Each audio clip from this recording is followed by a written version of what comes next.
Hello বন্ধুরা, সবাই কেমন আছো? আশা করছি সবাই ভালো আছো। তো আজকে তোমাদের জন্য আরেকটা ছোট্ট ভিডিও নিয়ে চলে আসলাম। তো আজ ছিল আমার এক দাদার মেয়ের বার্থডে পার্টি, অবশ্য তার 10 বছরের জন্মদিন। তো যাব সেখানে, আর এতটাই গরম পড়েছে যে পুরো ঘেমে নিয়ে গেছি।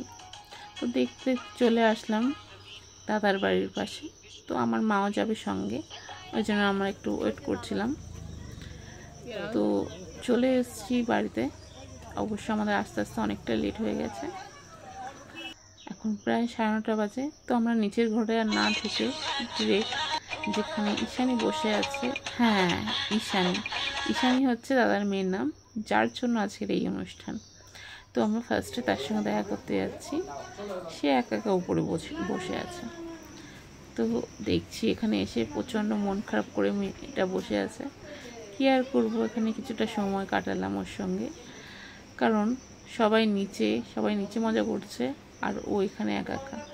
অবশ্য ওর একটা বান্ধবী ছিল, তবু তো এখানে কিছুটা সময় কাটালাম। দেখো কেমন মনটা মরা হয়ে বসে আছে মেয়েটা। এত সুন্দর একটা অনুষ্ঠান হচ্ছে, ওর জন্য এত মানুষ আনন্দ করছে, আর ওই মন খারাপ করে বসে আছে। এখানে আসার পরে এখনও বৌদি ভাইয়ের সঙ্গে আমাদের দেখা হয়নি, মানে ঈশানীর মা, বাট দাদার সঙ্গে দেখা হচ্ছিল। তো দাদাই বলে দিল যে ও উপরে একা আছে, ওখানে যা। তো এখানে এসে ওকে গিফটটা দিলাম, তারপরে একটু সেলফি তুলে নিলাম। প্রথমে ঈশানীর সঙ্গে, তারপরে আমার হাজব্যান্ডের সঙ্গে, আমার মায়ের সঙ্গে, তার মধ্যে দিয়ে দিল হাতে কেক। তো আর কি করা, বসে বসে একটা খেয়ে নিলাম। এই হলো আমার মা। তারপরে হঠাৎ করে আমার ছোট মেয়ে বেলুন নিয়ে ঈশানীর পাশে গিয়ে বসে পড়েছে। তো আমি বললাম যে তোমরা তাহলে একসঙ্গে বসে একটু সবার ছবি তুলে নিই। তারপরে দোতলা থেকেই আমি নিচের ভিউটা জাস্ট দেখাচ্ছিলাম।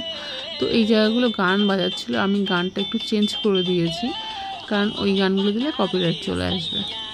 তো দাদাদের বাড়িটা কিন্তু একদম রোডের পাশে।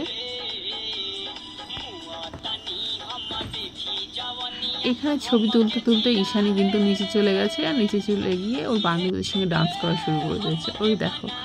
আর নিচে যাওয়ার পর থেকে কিন্তু ওর কিন্তু আনন্দটা প্রকাশ পাচ্ছে।